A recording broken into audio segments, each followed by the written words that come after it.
Welcome to the deep dive. We're diving into some pretty fascinating AI predictions today, really looking ahead to 2025. Sounds exciting. It is.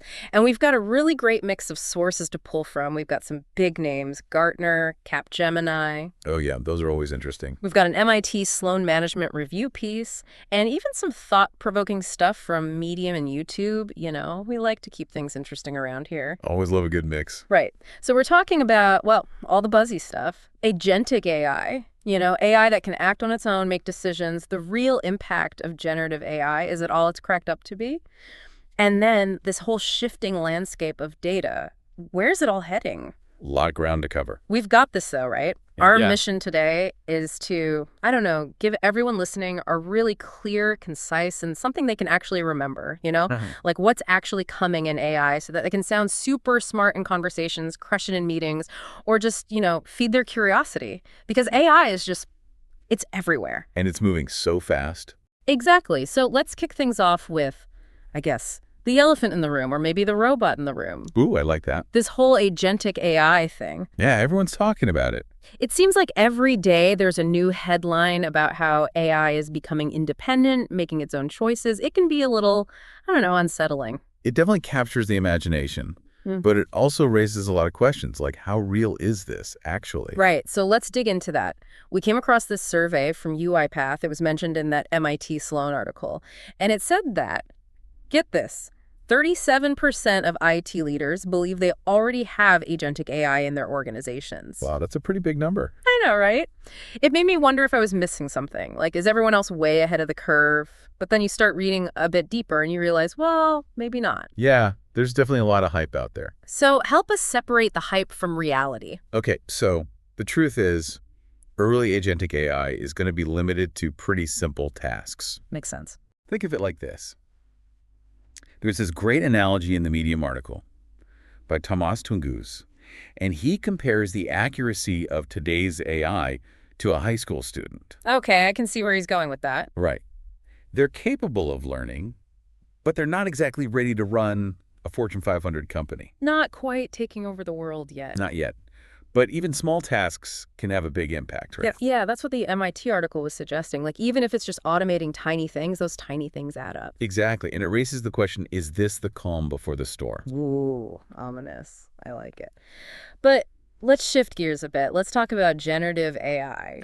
The darling of the moment. It's everywhere, and everyone's so excited about the possibilities, but I haven't really seen a lot of evidence that it's actually delivering, real value. You're right. It's easy to get caught up in the hype. So let's cut through that. Okay, so there's this survey, the 2025 AI and Data Leadership Executive Benchmark Survey, and it found that data and AI leaders are incredibly optimistic about Gen AI's impact. Which makes sense. But they're less focused on jobs being replaced and more about, well, boosting productivity, automating those tedious tasks that no one enjoys doing. Yeah, that's where I see the real potential. There's this great example in the MIT Sloan article about Goldman Sachs. Apparently, they saw a 20% increase in productivity for their developers using Gen AI. That's significant. It is. It's a real, measurable benefit. But is it the exponential change everyone's predicting? Maybe not. So a healthy dose of skepticism is still warranted. Absolutely. We need to be looking at this critically. Measuring the actual impact. Yes, and that's what's so interesting. The MIT article was saying that very few companies are actually measuring the impact of Gen AI in a rigorous way. Which means if you start doing that, you're already ahead of the game. Exactly. Now, one of the reasons Gen AI is so powerful is because of its ability to deal with unstructured data. Ah, yes. The wild west of data. You got it. Text, images, videos. It's messy, it's difficult to analyze using traditional methods, and it's everywhere. And it seems like this focus on unstructured data is causing a massive shift in how companies think about managing their data. Oh, absolutely. There was this survey, I think it was from Randy Bean, and he found that like 94% of data and AI leaders believe AI is driving this shift towards unstructured data. 94%? That's almost everyone. It is. It's a huge shift. But, and this is a big but, managing this kind of data at scale, it's a massive challenge. So what are people doing about it? Well, there's this technique called RAGR, Retrieval Augmented Generation. It basically uses AI to make sense of all that messy data. Sounds promising. It is, but it's not a magic bullet. Nothing ever is it? Nope. The MIT article made a really good point. Even with the best AI, you still need humans involved. You need people to make sure the data is accurate, relevant. AI can help, but it's not a set-it-and-forget-it solution. Always got to have that human touch, right? Right. And that leads us to this interesting tension between big data and small data. Oh, yeah. It's like everyone's realizing that bigger isn't always better. Exactly. And there's this great analogy in that Medium piece by Tomas Tungus. He compares the current state of AI training data to a snake eating its own tail. Okay, that's vivid. Right. What he's saying is we might be running out of fresh data to train these huge AI models. So they end up being trained on data that's already been influenced by other AI models. Exactly. It's a closed loop. A snake eating its own tail. Exactly. And that might actually limit the potential of these big models. So what's the alternative? Well, Tungus predicts that smaller open source models will actually dominate in the B2B world. Interesting, because they're more efficient. Cost effective too. And there's this whole legal issue with using potentially copyrighted data to train those proprietary AI models. Oh, yeah, that's a whole other can of worms. It is. It highlights that AI isn't just a tech issue, it's a legal one too. Definitely something to keep in mind. But before we get too deep into that, let's zoom out a bit. AI isn't just about text and images anymore, right? Right. It's impacting everything. Like literally everything. Cybersecurity, nuclear energy, even our brains. Okay, now we're getting into sci-fi territory. A little bit, yeah. Yeah. But let's start with cybersecurity, since that's a big concern for, well, pretty much everyone. Yeah, especially with all these headlines about data breaches and hacks. Exactly. And Capgemini's report really highlighted this, how AI is both a tool and a threat in cybersecurity. Double-edged sword. Totally. On one hand, it helps us detect threats faster, respond more effectively. But on the other hand, hackers can use it too. It's like an arms race. It is. And this is where it gets really interesting. Capgemini actually predicts a resurgence in nuclear energy. Wait, what? Why? Because of AI. Yeah. It needs so much power to run, and nuclear energy is, despite its controversies, a very efficient and reliable source. Wow. Okay. Didn't see that coming. It just shows how interconnected everything is. Definitely. Okay, so let's end this section with that sci-fi touch you mentioned. Gartner's neurological enhancement. What in the world is that? Well, it's basically using tech to boost our cognitive abilities. Think devices that read brain activity, maybe even decode thoughts, or enhance our intelligence. Okay, now that's both fascinating and a little terrifying. Yeah, it raises a lot of ethical questions. What does it even mean to be human if we're constantly enhancing ourselves with technology? Yeah, deep stuff. But we'll save that conversation for another time. And it makes you think about, all this talk about AI pushing boundaries and everything. It's easy to forget about the human side of it all. Yeah, definitely. Are we keeping up? Are we building this stuff responsibly, Exactly. And that brings us to another big theme that we saw popping up in pretty much every source we looked at: responsible AI. It's not just a buzzword anymore, is it? Definitely not. It's becoming like a core requirement. I noticed that too, especially in that MIT Sloan piece and the Gartner report. It's like responsible AI is moving from, a nice to have to a must have. Yeah, and it makes sense because it's not just about ethics. It's also about making sure these AI systems are reliable, transparent, accountable. We can actually trust them to make good decisions. Exactly. Gartner even lists AI governance platforms as one of their top strategic tech trends for 2025. AI governance platforms. Yeah, basically they're tools that help organizations manage all the risks that come with using AI, the ethical risks, the operational risks, everything. So it's like putting guardrails in place, making sure AI is used in a way that aligns with, human values. Exactly. So it's not just about the tech itself, it's about the impact it has on people and society. And understanding those ethical and legal considerations is going to be so important for anyone working with AI, no matter what field you're in. For sure. Okay, so we've talked about responsible AI, but what about those really out there advancements? Gartner's report had some pretty wild stuff about new frontiers of computing. Oh yeah, those were fascinating. Like post-quantum cryptography. Yeah. It sounds like something out of a sci-fi movie. Post-quantum cryptography. That sounds intense. What is that? It's basically preparing for a world where quantum computers can crack the encryption that we use today. Whoa, so all our passwords, bank accounts, everything could be vulnerable. Potentially. Yeah, the stakes are super high. It's like a cybersecurity arms race with quantum computers. In a way, yeah, it's a threat that businesses and governments are taking very seriously. Makes sense. So what other frontiers did Gartner highlight?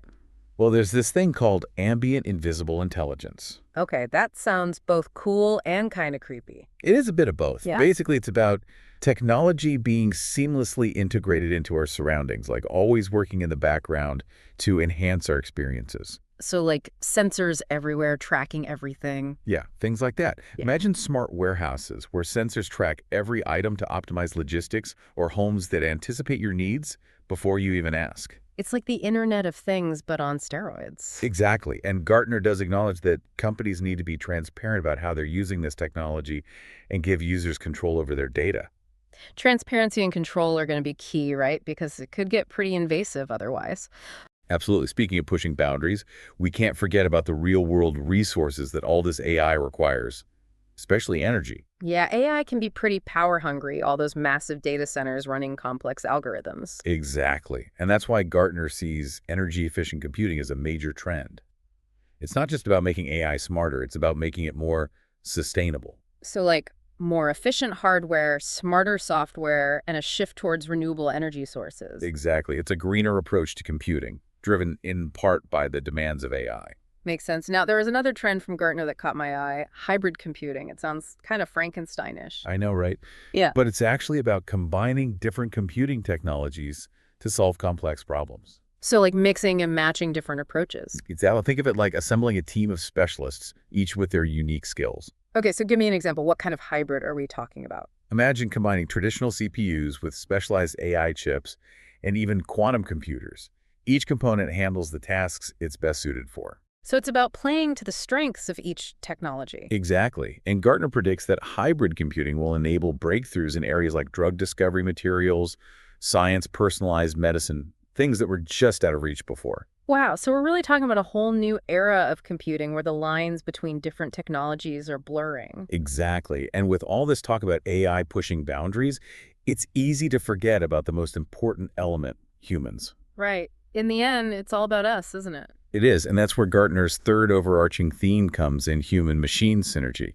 It's about recognizing that AI isn't meant to replace us, but to augment our abilities and create a more collaborative future. We're better together. Exactly. And one of the coolest aspects of this is something called spatial computing. Spatial computing. Now that sounds straight out of a sci-fi movie. It does, doesn't it? Imagine a world where digital information is seamlessly overlaid onto our physical surroundings, creating these immersive, interactive experiences. So like augmented reality, virtual reality, the metaverse, all that stuff. Exactly. It's all under the spatial computing umbrella. Okay, I can see where this is going. It's about blurring the lines between the physical and digital worlds. You got it. And Gartner highlights all sorts of potential applications, everything from immersive training simulations for surgeons to interactive shopping experiences where you can virtually try on clothes before you buy them. Wow, so it could change how we interact with the world in pretty much every way. Absolutely. But like with ambient intelligence, there are also concerns about privacy and data security.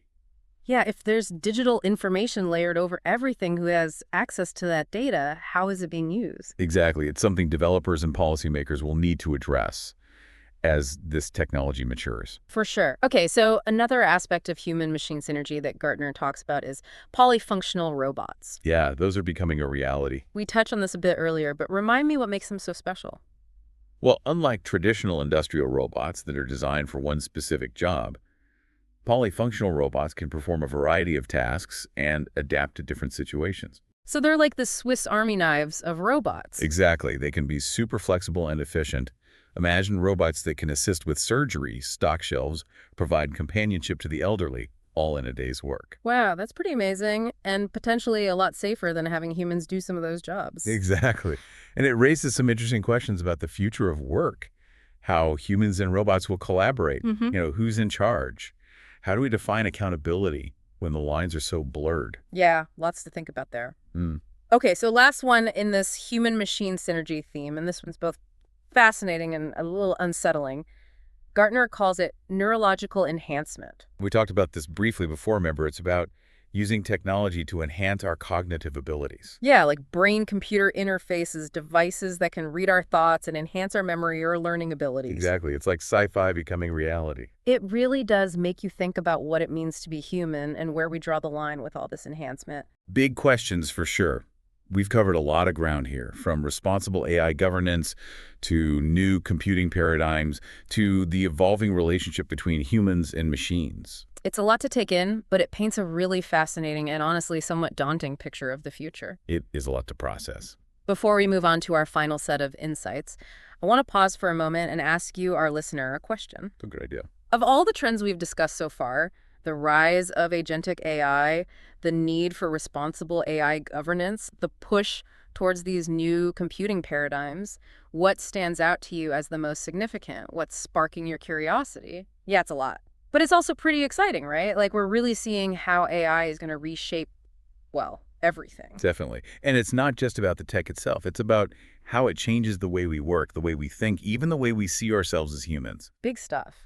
So for this last part of our deep dive, I thought we could zoom out a little bit. Like, what are some of those broader trends shaping the whole landscape of data and AI? Oh, like that big picture thinking. Right. So one thing that really stood out to me, and it was mentioned in both the MIT Sloan article and a Medium piece by Tomas Tungus, was this idea that a data-driven culture, it's not a given. It's easy to assume that, right? Like with all these fancy AI tools, everyone will just magically become data-driven. That's what I thought. But it's obviously more complicated. Oh, it is.